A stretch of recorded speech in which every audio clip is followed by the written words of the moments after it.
Hello, creatives. Welcome to episode 2 of The Tailored Wellness. And today I'm talking to you about fashion and mental health. And to contrast with the topic, which is a bit heavy, a beautiful embroidered jacket.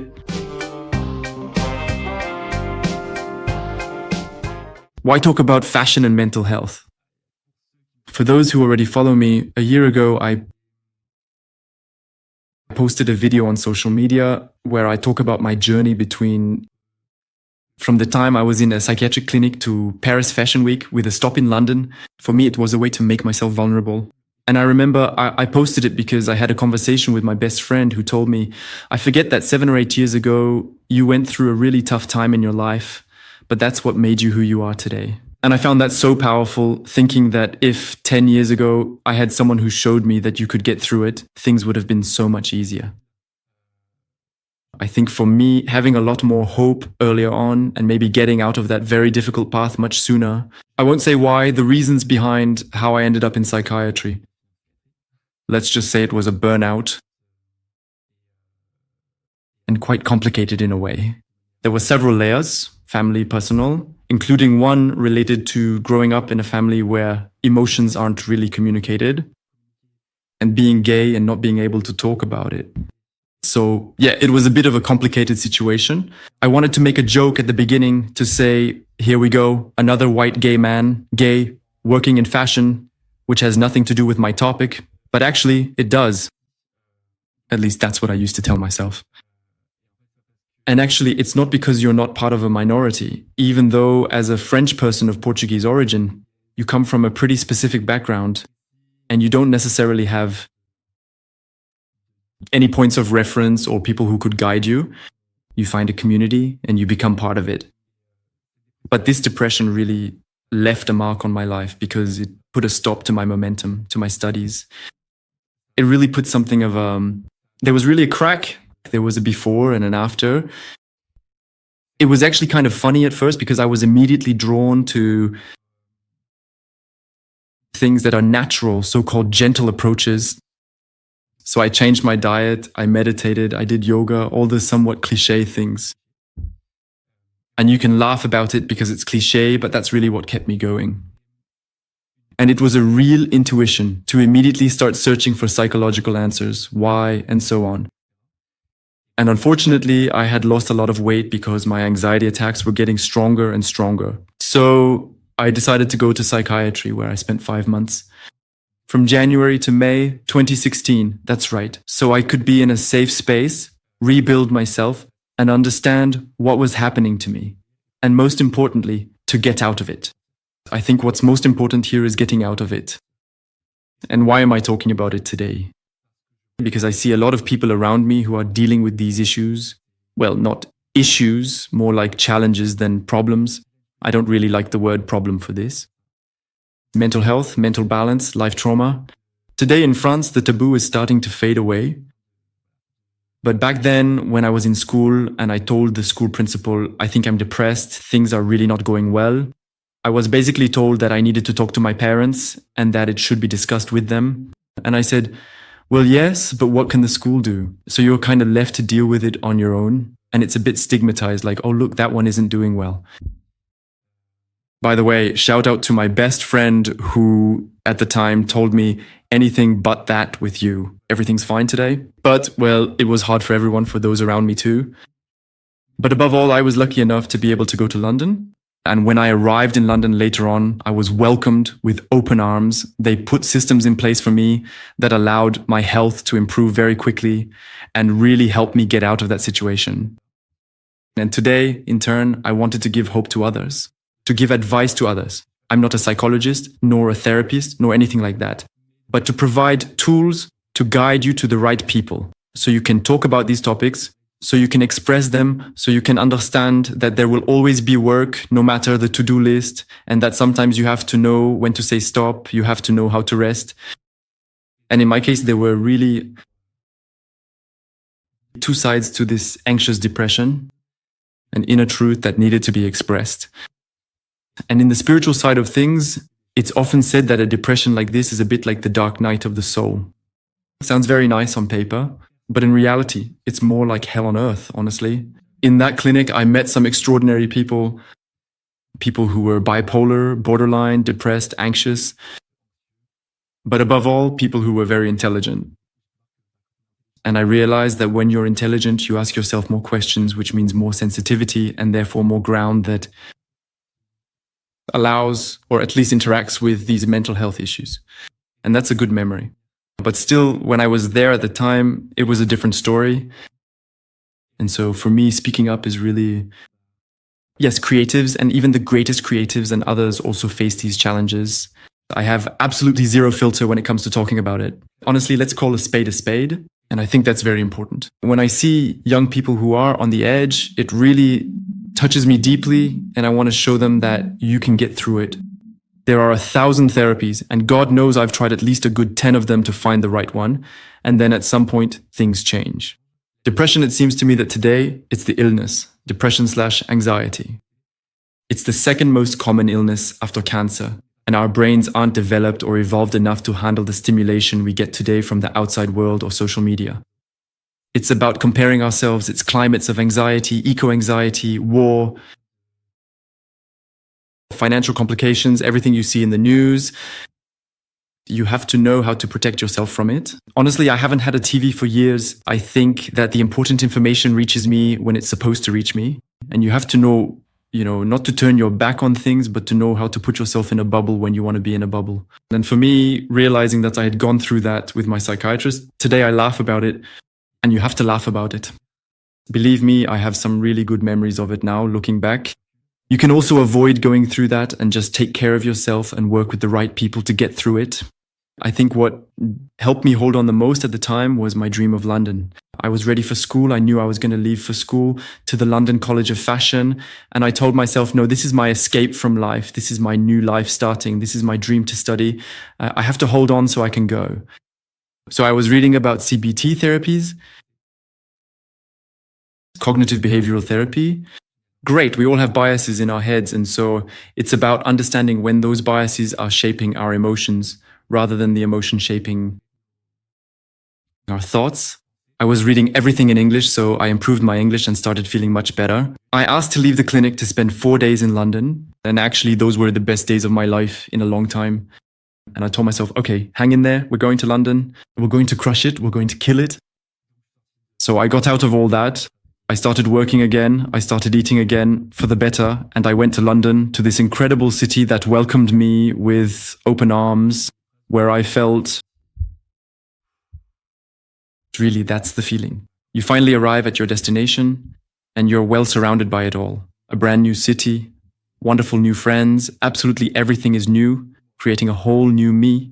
And from that point on, unfortunately, there was a relapse because one of the main problems was starting to resurface. So I made the decision to cut ties a bit in order to protect myself. Well, I don't blame the person for that, I think. That's actually pretty funny. At the time, my mother had a friend who was a shaman. So get ready. We're getting into some more personal topics now. Who, I don't know why, but I really felt drawn to it. And I had a Skype call with her. And actually, she was someone who had a shamanic drum. And she played the shamanic drum in front of me over Skype. And I had this feeling as if my body started to tremble, but not just physically. It was really something energetic. Like you feel like you're shaking, but your body is completely normal. But inside, everything was trembling. And she looked at me out of the corner of her eye and said, I think you know some things about yourself, but you're going to discover other things. And then I looked at her like, what is this crazy woman talking about? Sorry. And she was right.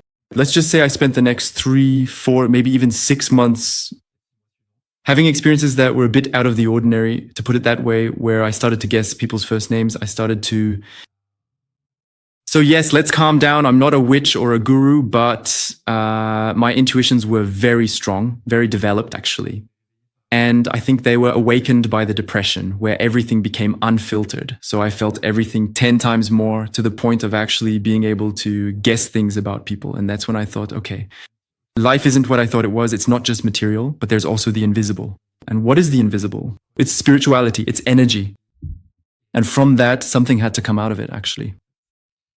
So at that moment, I decided to understand what human consciousness is, what it means to be incarnated in a body. And I did research. I took courses on the theory of humanity, on the different bodies, the emotional body, the physical body, the spiritual body, etc. At first glance, it might seem a bit far-fetched and unscientific, but I actually approached these things from a scientific perspective. The goal was to understand it from a completely down-to-earth point of view. Even though sometimes I had experiences where I was observing myself, and at one point there was a wolf of light next to me, I could see the chakras in my hands spinning. I think at this point 3/4 of you have tuned out, but that's okay. My spiritual friends understand me, hang in there. So there you have it. I had this experience where I told myself, okay, all of this is happening for a reason. And just before that, before I started my master's, I had applied for the program and I told the professor, look, I don't have the finances to enroll in the school. And he replied, there are scholarships, apply for one and you'll see. And I remember I was coming out of therapy at one point back then, and I asked the universe, I said, listen, things are tough in my head right now. It's complicated. I don't know what I'm doing with my life. I need a sign, something to tell me I'm on the right path. And then I pick up my phone and open my emails. I get an email from the school saying, congratulations, Mr. Stephen Passereau, you have the scholarship. You'll be able to continue your master's, etc. I get chills. You can't see it, but it gives me goosebumps on my arms. And at that moment, I broke down in tears of joy because I told myself, okay, I've been through some really tough times for 3 years. And now I'm asking for help from something I didn't necessarily believe in, something invisible. And I get an answer. An immediate one saying, here, you have your scholarship to go to graduate school. Okay, I accept. Very, very strange experience. I have several like that. So I don't have the whole list, but it really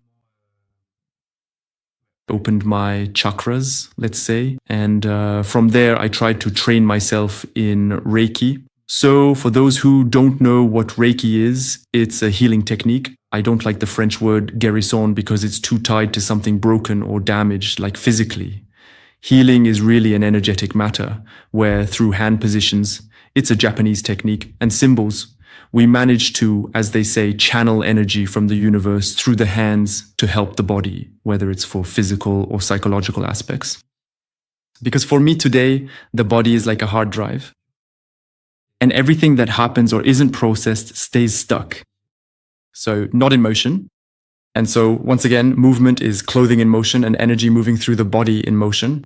From there, I wanted to train in this technique so I could get things circulating again.